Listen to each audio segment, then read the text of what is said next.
আমি আজকের যে মূলত যে জনসভাটা ছিল, এই জনসভা আজকে জনপ্লাবনে পরিণত হয়েছে, সেটা সবাই দেখেছে।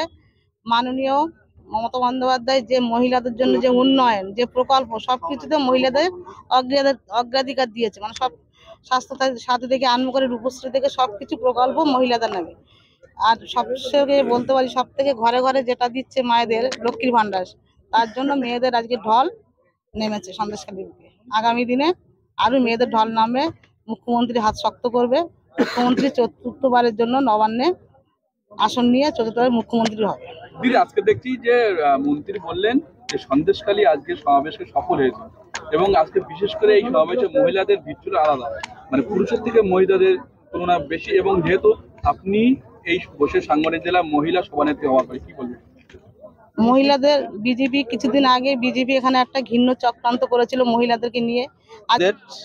আপনারা তো আজকে এই ভারত সেবাশ্রমের মাঠে যে বিশাল জমায়েত হয়েছে, জনস্রোত, এটা দেখে কি মনে হয়? এটা দিয়ে কি মনে হয় বিজেপির এখানে উৎসাহ বা কোনো কিছু বলার মতো কোনো জায়গা আছে? এখানে মাঠে ময়দানে কারা আছে? মাঠে ময়দানে তৃণমূল। আজকে এসিআর এর বুথ লেভেল থেকে ব্লক লেভেল সবটাই কারা আছে? তৃণমূল। এখানে বিজেপির কোনো অস্তিত্ব আছে? বিজেপি নামে এই কথাটা আর সন্দেশখালী এখন অচল। এই জনস্রোত তার প্রমাণ দেয়। একটা জিনিস দেখতে আছে, মন্ত্রী তিনি ঘোষণা করলেন যে সন্দেশখালী বলাকুয়ানে আজকে সভা সফল হয়েছে। মানুষ যেভাবে উৎপীড়িত হয়েছে, মানুষের জনগণ থেকে তিনি বলেছেন যে সন্দেশখালী ভোট হলে সন্দেশখালী ভোট বিধানসভা সব থেকে বেশি ভোটে জিতবে। কি বলবেন? বলছি, আজকে জনস্রোত আপনারা দেখেছেন যে কিভাবে সন্দেশখালী 8টা অঞ্চলে মানুষের ঢল নেমেছে। স্বভাবত আমাদের একটা অচল অবস্থা চলছিল। তো আমাদের দল নতুন সভাপতিকে নিযুক্ত করার পর মানুষ সন্দেশখালী জুড়ে মানুষের, সন্দেশখালী মন জুড়ে মানুষের মধ্যে একটা খুশির হাওয়া। আজকে তার একটা প্রতিফলন ঘটেছে। এদিকে আমরা অত্যন্ত খুশি যে সাধারণ মানুষ যেভাবে আজকে এই মিটিংয়ে এসছেন। তো আমার তো মনে হচ্ছে আগামী দিনে সন্দেশখালী ওয়ান টোটাল সন্দেশখালীকে জিতিয়ে দেবে। যাই পরিস্থিতি সন্দেশখালী টুতে হোক, সন্দেশখালীর অনেক মানুষই সন্দেশখালীকে মমতা বন্দ্যোপাধ্যায়ের হাতে তুলে দেবে। আজকে জনসভা থেকে সেটাই প্রমাণ হয় এবং আপনারা সেটা দেখেছেন।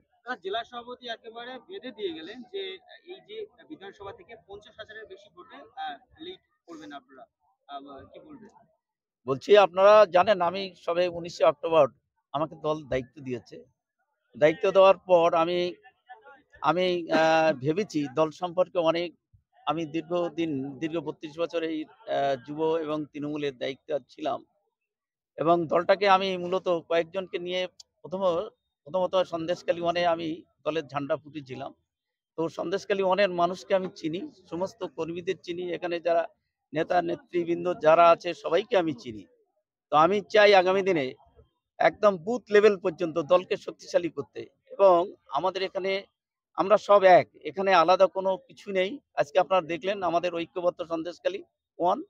তো আমি চাই যারা সন্দেশখালী ওয়ানের যারা আমাদের নেতৃবৃন্দ আছেন, তাদের সমস্ত রাজনৈতিক এবং প্রশাসনিক ক্ষমতাকে একবার নিংড়ে নিয়ে আমি সবাইকে ঐক্যবদ্ধ করে দলের স্বার্থে আমি কাজ করতে চাই। তারা সন্দেশখালী দেখলাম দীর্ঘদিন ধরে গোষ্ঠীদ্বন্দ্ব, আজকে দেখতে পাচ্ছেন একই মঞ্চে একেবারে একাধিক তৃণমূল নেতা ও বিধায়ক আছে এখানে, সেই নিয়ে কি বলবেন? তো আপনারা যে জিনিসটা নিজেরা দেখলেন সেই প্রশ্নটা আমাকে করার একটা বৃথা।